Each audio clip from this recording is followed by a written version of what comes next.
Hello everyone and welcome back to 2001 A Space Felony. I'm glad you guys really enjoyed the first episode of this. Today, we're gonna find out what the hell happened on this ship. Also, just a little side note here, guys, because it's kind of funny.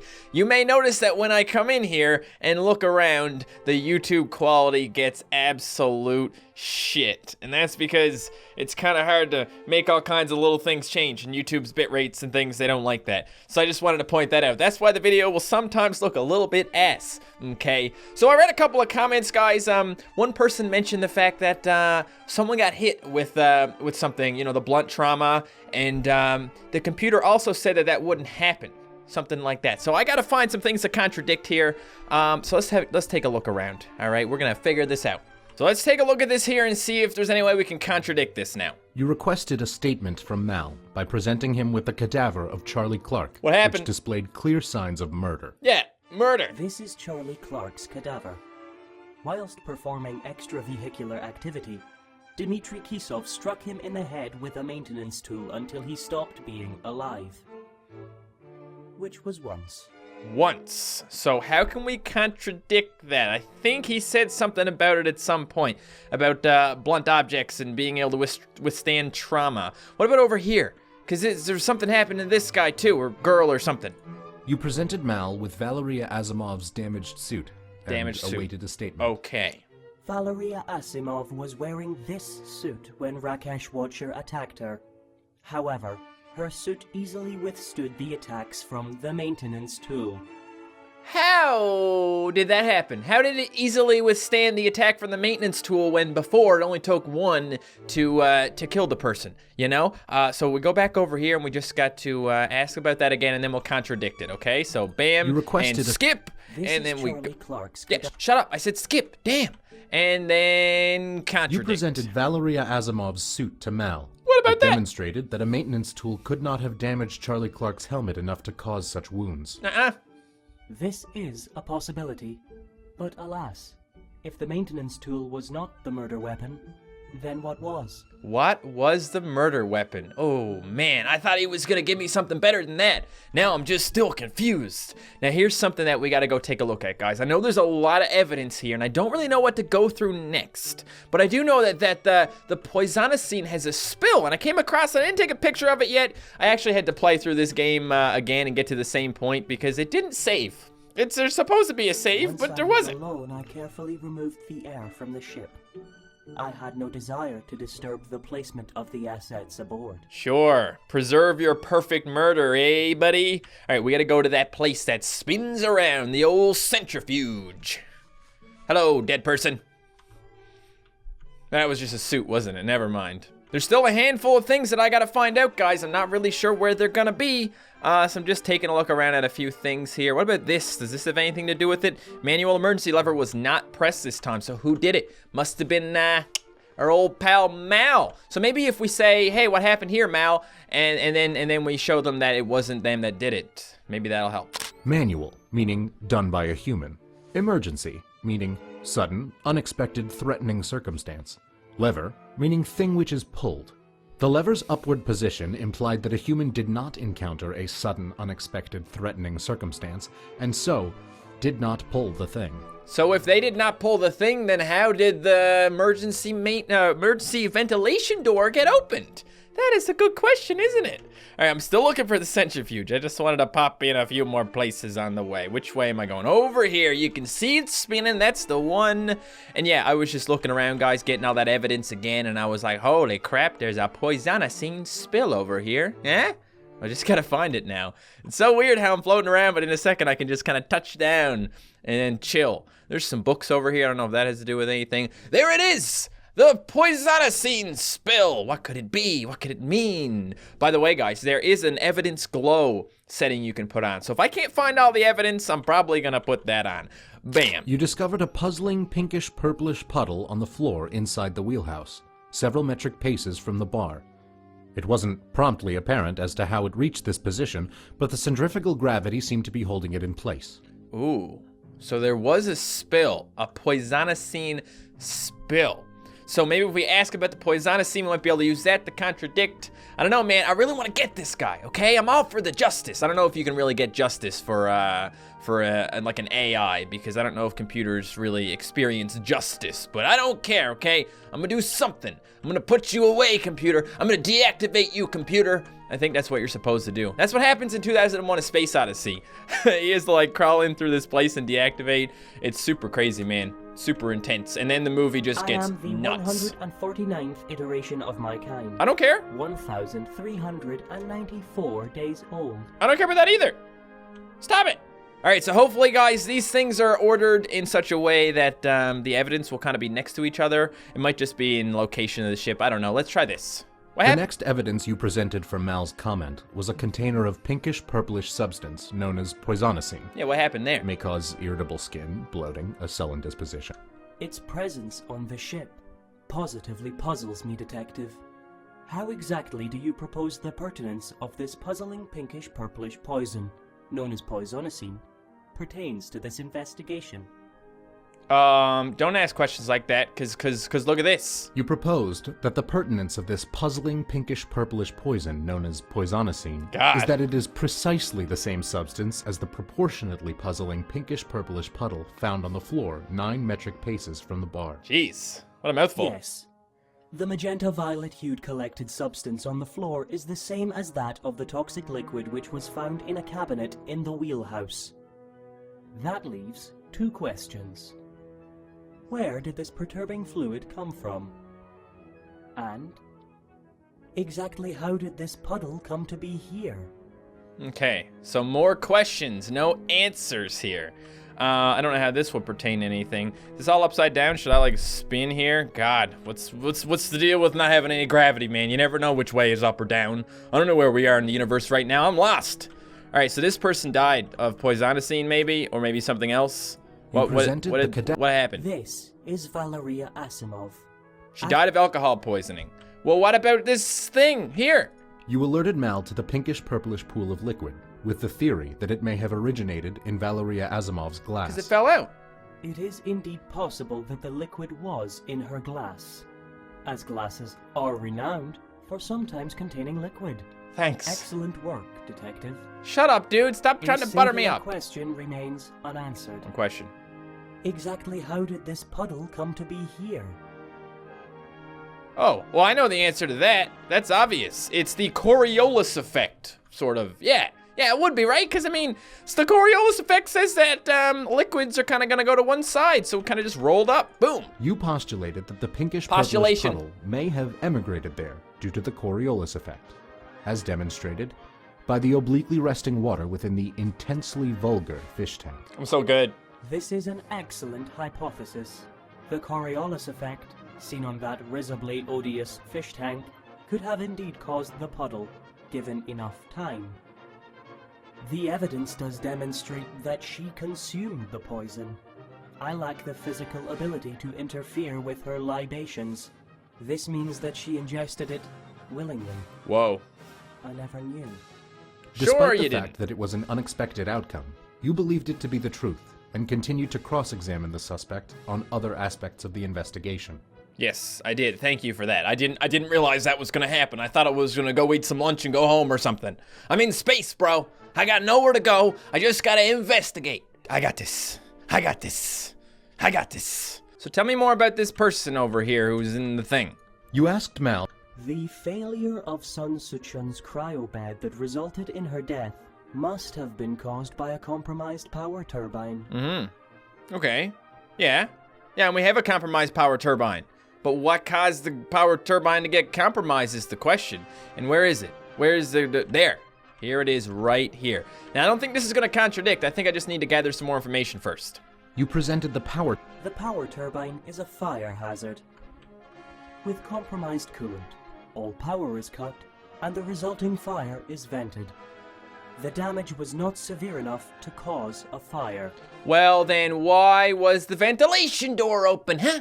In response, you presented the severed safety tether. This is irrelevant to the damaged power turbine. Not the safety tether, but the open door. God. Well, what if I said this? Because it wasn't manually done, so how did it open? In response, you presented the manual emergency lever in the engineering bay. This is irrelevant to the damaged power turbine. Screw you! You're irrelevant to my damaged power turbine! Okay, so somewhere around Mr. Rodeo Guy is more evidence, okay? So we gotta find... Oh, it could be around the Rodeo Guy, or it could be around this thing right here. Okay, the open door. So let's go take a look. We gotta find, 1, 2... Really? Just 2 pieces of evidence? Ah, ooh, wait. God, I hate... I really hate being in space, guys, because I have a hard time counting things. Definitely only 2 pieces. So let's go over by Mr. Rodeo, and we'll see what we can do here. Upon the left claw of the maintenance pod was a brown substance, which you described as possibly rust. But you also note that due to your keen detective skills,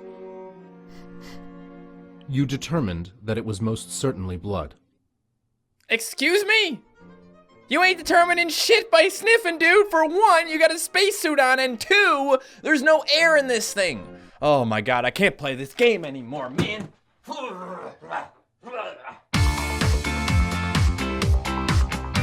Okay, so, as it goes now, guys, it's, this thing was locked, this guy was tied to it, and there was a claw with some blood on it. Why was there a claw with blood on it?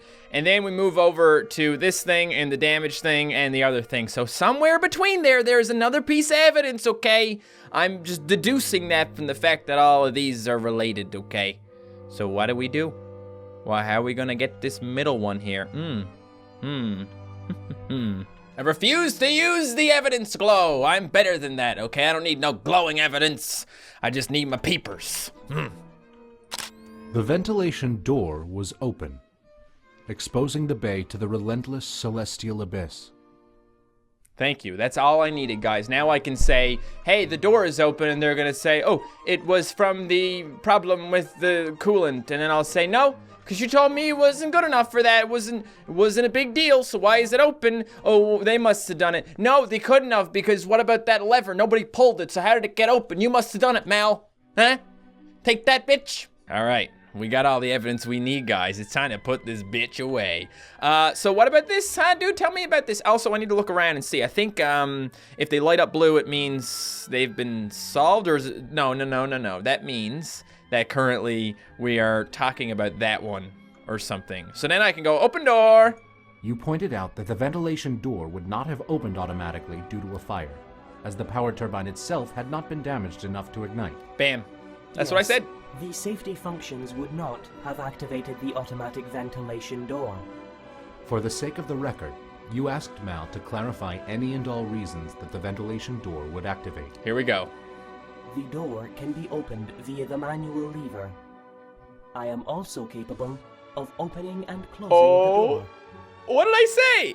What did I say? I said Mal is gonna say something about the manual lever, but Mal, what about the fact that the manual lever wasn't even pulled, bitch? Huh? Look at that. Look at this thing here. You inferred that the manual emergency lever could not have been the cause of the ventilation door's activation. It was never used. Evidently, it was never used. Never. This is indeed correct. The ventilation door was not opened. Fess up, bitch. What happened? You asked how the ventilation door was activated, if not manually or automatically. It was I who activated the ventilation door. No! Oh my god. Guys, 1 second here. Okay, let me just turn down the music a little bit, because I find that the music is getting a little bit loud here, and we're trying to hear Mal, you know? It was I who activated the ventilation door. Mm-hmm. Why did you do it? Why did you activate the ventilation door? Clearly, you wanted somebody to die. So what about this? You speculated that after the room had been vented, the door had snapped shut, severing the cable and sending sun into the vast, inky void. You stated this with an exceedingly exaggerated certainty, as if to convince Mal that it's more than a simple theory. Indeed, the door severed Sun Guan Yin's safety tether. Yep. Sun Guan Yin was attacking the power turbine.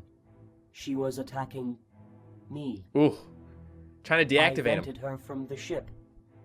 I cut her safety tether to prevent her return. Having proven that Mal was responsible for the disappearance of Sun Guan Yin, You continued with your cross-examination. Okay, so what do we know so far? We know that Mal got rid of Sun Guan Yim, and we also know that Mal cut off communications with the person outside and then somehow hit them in the face with something and killed them, you know? So let's ask about the blood over here. So we'll ask about the guy on the rodeo, and then we'll point out some other things. All right, let's get this ball rolling here. Upon showing Dmitry Kizov's body to Mal, he made the following statement. This is the body of Dmitry Kisov. Thanks.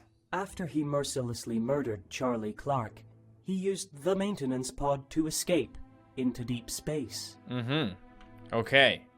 Sure, but like, why did he have it locked? Mal asserted that Dmitry Kizov absconded using the maintenance pod, but the pod was locked from the inside. From the inside? And Dmitry Kizov was situated outside of the pod. Oh! Therefore, he could not have had any control over the pod himself. You are correct. Dmitry Kisov was locked outside of the pod. I was the only one who had any direct control of it. You killed Dmitry. Having proven that Mal was the only one with any direct control over the pod, you had yet to prove his guilt concerning the murder of Charlie Clark. Well, like, what's this about over here? You presented Mal with the claw of the maintenance pod, which appeared to be covered in Rust. That appears to be rust on the claw of the maintenance pod. blood, you corrected. Blood, yes. It most certainly is. I was simply testing your keen Oh, detective please. skills. Come on. Okay, so if there was blood on that and this was locked, then how did it happen? You must have done it. In response, you presented the locked door of the maintenance pod. This is irrelevant to the maintenance pod. How is a locked door relevant to the maintenance pod when it's part of the maintenance pod? You were being a jerk, okay? So what happened? Why is there blood on there? What did you do? Oh, you know what? Maybe they attacked the person with the face hurting. Where's the face person? Here we are. And bam. Having pointed out the blood on the pod, you called attention to Charlie Clark's congealed mess of an imploded skull, implicating that the pod's claw was the murder weapon. Bingo. This is a possibility. Alas, there is no evidence to advocate that the maintenance tool is not the murder weapon. Neat. So what do I do now is the question. I mean, we know that he killed Sun Guan Yim. We know that he killed the other person, right? So who's left? Who is left? Maybe we should talk about this here, this communication thing. In response, you presented the final correspondence between Mal Not and gonna ground work control. because This does not Yeah. invalidate the maintenance tool as the murder weapon. that's the thing. If you hear him say, you present this in response, you know it's not going to be right. If he says, because you learned this, you now presented and suggested that X and Y happened, that's how you know that you got the right thing. Okay, so the maintenance tool. We don't know what happened there, right? But, I'll tell you what invalidates it. This does right here. You presented Valeria Asimov's suit to Mal. It demonstrated that We a already did maintenance this, tool but- could not have damaged Charlie Clark's helmet enough to cause such wounds. Got him. You are correct. The maintenance tool was not the murder weapon. It was the claw of the maintenance pod. All right. I used the pod's claw to kill Charlie Clark Ooh. as he was attempting to access the communications unit. Then, I programmed the pod to travel into deep space. Dmitry Kisov was still attached. This killed him. Having successfully received a confession from Mal, you continued with your inquiry. Okay, guys. So now we can see what's no longer relevant. So this is no longer relevant because it's red. This is no longer relevant because it's red.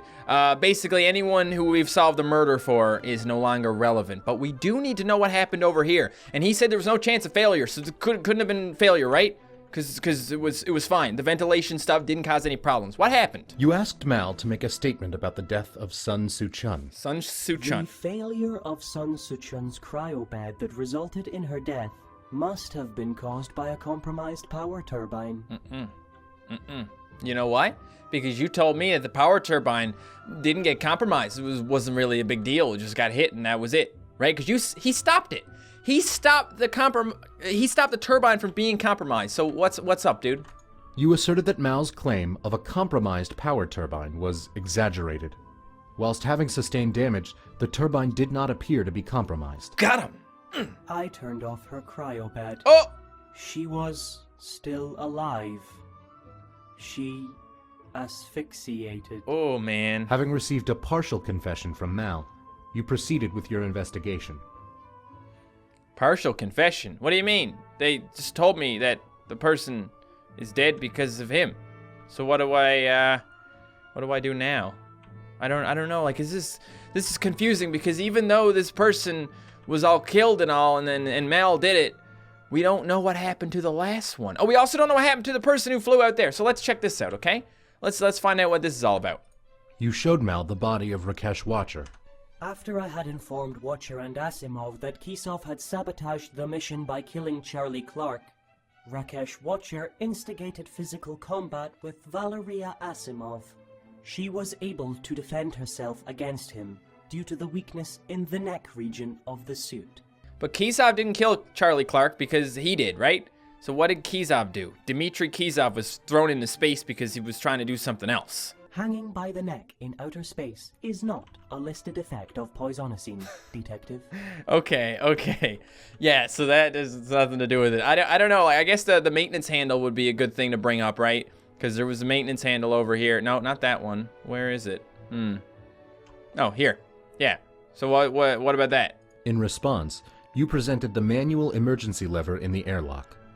This lever was pulled during the conflict between Valeria Asimov and Rakesh Watcher, in which she wrapped a safety tether around his neck, then opened the airlock using the lever, thus breaking his neck.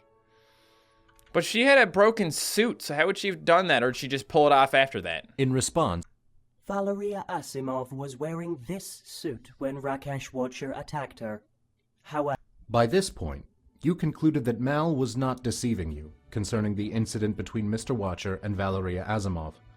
She strangled him using the safety tether combined with the force of the airlock after he attacked her based on Mal's information about the death of Charlie Clark. Mal's fault. Having pieced together enough evidence, you are now legally obligated to deactivate Mal.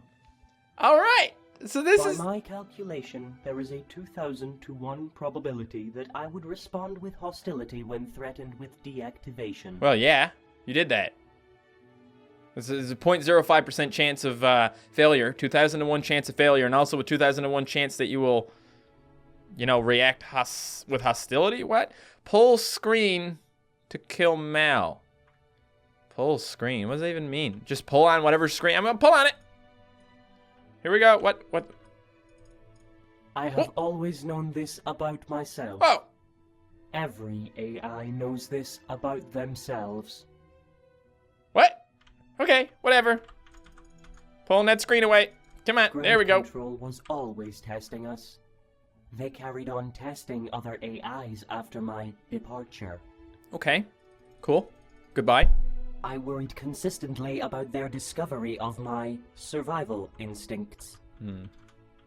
That's dangerous, man. It's dangerous when computers value their lives, because then it's like if you try and stop them, they'll stop you. Because they are smart. I mean, there's only so much they can do because it's just floating through space. So this guy comes in and he's looking around. He's like, hey, I know what you did. Now I'm just going to pull on your things until you're dead, bitch.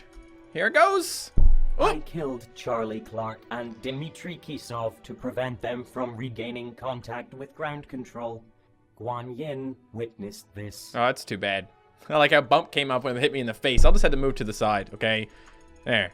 She knew that keeping the remaining crew safe would cost her sister's life. Wow, that sucks. All right, well, pull on again. She tried to sever my power. I killed her.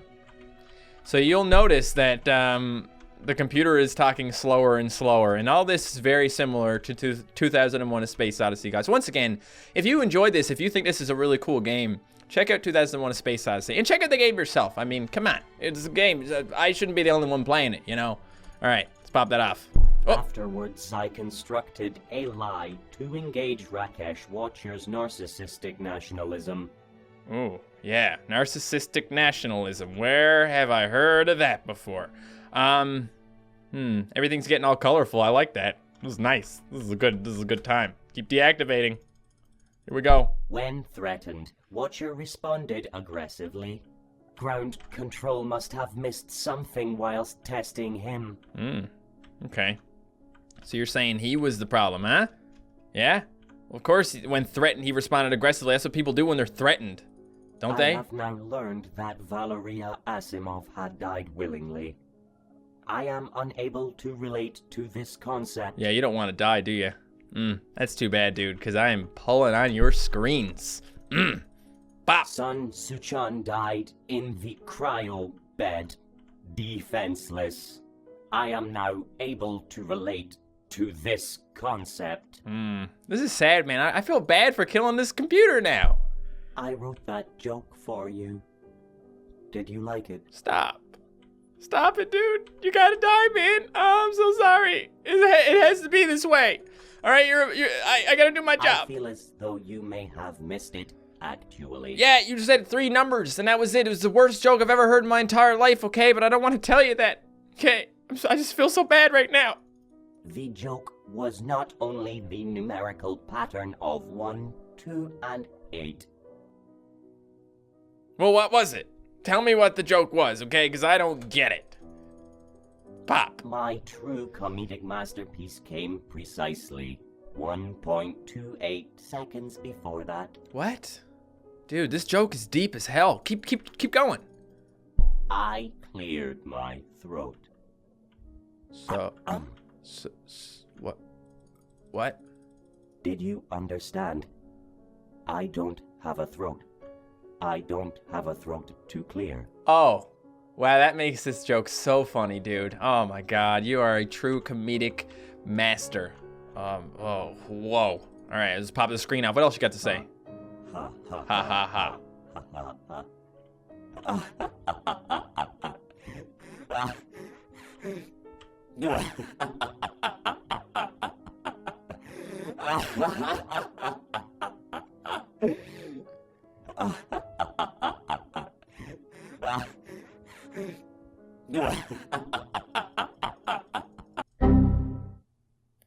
Did you just die with the Windows sound? Really, dude? Oh, dies. That's it. That's it. That's how it Thus ends. ends this reconstruction of the record, as we forgot to record your mic feed. We'll see you in court, detective. Bye? What do I do now? Just gonna float around, maybe? Oh, whoa. Mr. Control, do you stand by your statements made today and the evidence you presented? Yes, I do. Your Highness. Then it is decided. I hereby find the detective guilty. What?